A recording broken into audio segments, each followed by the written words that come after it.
আরেকটু হলে ইংল্যান্ডকে ধরা খাইয়েই দিচ্ছিল কঙ্গো।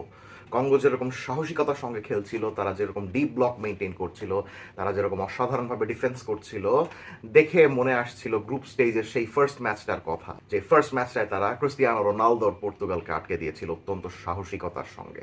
সেই সাহসিকতাটা আমরা গত রাত্রেও দেখছিলাম, কিন্তু at the end of the day ইংল্যান্ডের স্কোয়াডের যে কোয়ালিটি এবং টমাস টুখেলের যে ব্রেইন, তার যে সাবস্টিটিউশন প্ল্যান, সেই সব কিছুর কাছে হেরে বসে কঙ্গো এবং বিশ্বকাপ থেকে বিদায় নেয়।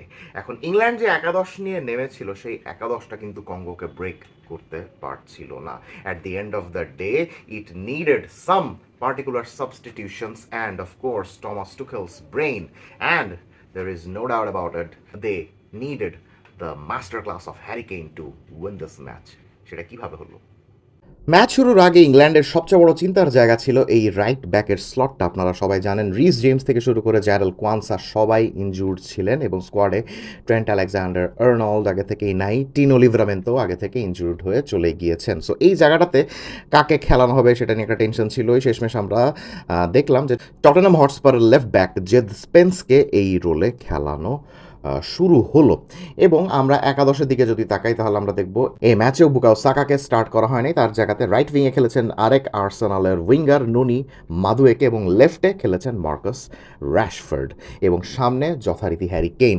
আমরা সবাই জানি যে ইংল্যান্ডের এবারের বিশ্বকাপের অন্যতম মেইন ট্যাকটিক্স হলো maximising Harry Kane and Jude Bellingham. এই হ্যারি কেইন সামনে থাকবেন, কখনো কখনো পেছনে নেমে এসে ড্রপ ব্যাক করবেন এবং পেছন থেকে জুড বেলিংহাম অনেকটা সাপোর্ট স্ট্রাইকারের ভূমিকাতে এভাবে গিয়ে গোল করে আসবেন বা বক্সে ফিজিক্যাল থ্রেট হিসাবে কাজ করবেন। That is a very direct tactics by Thomas টুকেল।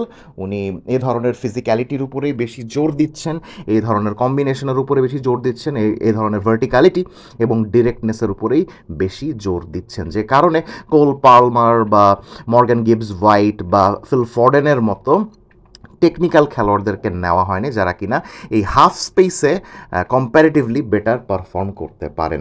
So প্রতিপক্ষের দলগুলো কিন্তু জানতো যে হ্যারি কেইন এবং জুড বেলিংহামের এই কম্বিনেশনটা যদি ব্রেক করা যেতে পারে এবং তাদেরকে যদি এই সকল সেন্ট্রাল জোনগুলোতে ডমিনেট করতে না দেওয়া যায়, তাহলে কিন্তু ইংল্যান্ডের গোল করার সম্ভাবনা অনেক বেশি কমে যায় এবং সেম জিনিসটা কিন্তু কঙ্গো জানতো, যে কারণে আমরা কিন্তু মোটামুটি সম্পূর্ণ ম্যাচেই দেখলাম যে কঙ্গো দুজন সেন্টার ব্যাক এবং একজন ডিফেন্সিভ মিডফিল্ডার মুত্তুস্বামী, এই তিনজনকে দায়িত্ব দিল যে হ্যারি কেইন আর জুড বেলিংহামকে প্রপারলি মার্কিং করো এমনভাবে যাতে ইংল্যান্ড এই সকল জোনগুলোতে সেভাবে জায়গা না পেতে পারে। এখন আপনি যদি এই সকল জোনগুলোকে কনজাস্টেড করে রাখেন এবং আপনি যদি হ্যারি কেইনকে এভাবে ড্রপ ডাউন সেভাবে না করতে দেন, তাকে যদি একটু নিচে নেমে লিঙ্ক আপ প্লে না করতে দেন, তাহলে কিন্তু ইংল্যান্ডের সেন্ট্রাল প্রোগ্রেশন অনেক বাজে হয়ে যায় এবং তারা মাঝখান থেকে তেমন কিছু ক্রিয়েট করতে পারে না গোল করার জন্য। সো এই গোটা ম্যাচে এই জিনিসটাই কিন্তু আমরা দেখলাম যে তারা সেন্ট্রালি ভালো মতো প্রোগ্রেস করতে পারছিল না এবং গোল করার সুযোগ সৃষ্টি করতে পারছিল না, যে কারণে তারা এই সাইডের কম্বিনেশনের উপরে বেশি জোর দিচ্ছিল। ম্যাচের শুরুতে আমরা দেখছিলাম যে ডান দিকে ডেকল্যান রাইসের সঙ্গে ননি মাদুয়েকে এবং জেদ স্পেন্সের একটা কম্বিনেশন করার চেষ্টা করছিলেন টমাস টুকেল, যদিও জেদ স্পেন্স অত্যন্ত সাধারণ মানের খেলা দিয়েছেন, যে কারণে তিনি সেক্ষেত্রে সাহায্য করতে পারেননি। ননি মাদুয়েকেও সেভাবে ট্রায়াঙ্গেল ক্রিয়েট করার ক্ষেত্রে ডেকল্যান রাইসকে সেভাবে সাহায্য করতে পারেননি। সে তুলনায় লেফটের কম্বিনেশনটা মোটামুটি ভালো হচ্ছিল বিটুইন জুড বেলিংহাম, রাশফোর্ড এবং কখনো কখনো ও রাইলিও কিন্তু আন্ডারল্যাপিং করে এভাবে এসে লেফট সাইডের শক্তি বাড়িয়ে দিচ্ছিলেন। সো পরে আমরা কি দেখলাম? পরে আমরা দেখলাম যে ইভেনচুয়ালি টমাস টুকেল যখন বুঝতে পারলেন যে ননি মাদুয়েকে বা জেদ স্পেন্সকে দিয়ে কোনো কাজ হচ্ছে না বা ওদিক দিয়ে মার্কাস রাশফোর্ডের সেরকম হ্যারি কেইনের সাথে কম্বাইন করতে পারছেন না, তখন তিনি এই তিনজন খেলোয়াড়কে মেইনলি চেঞ্জ করলেন। মাদুয়েকের জায়গায় আসলেন বুকাও সাকা, জেদ স্পেন্সের জায়গায় নামলেন আরেকজন অ্যাটাকিং মিডফিল্ডার এবেরাচি এজা।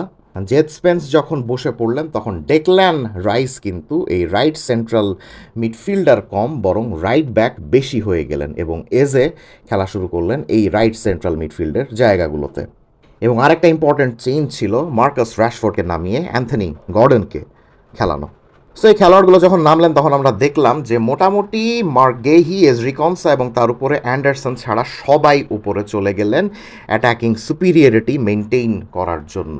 রাইট সাইডে ডেকল্যান রাইসের সঙ্গে এজে এবং সাকার কম্বিনেশনগুলো অত্যন্ত ভালো হচ্ছিল।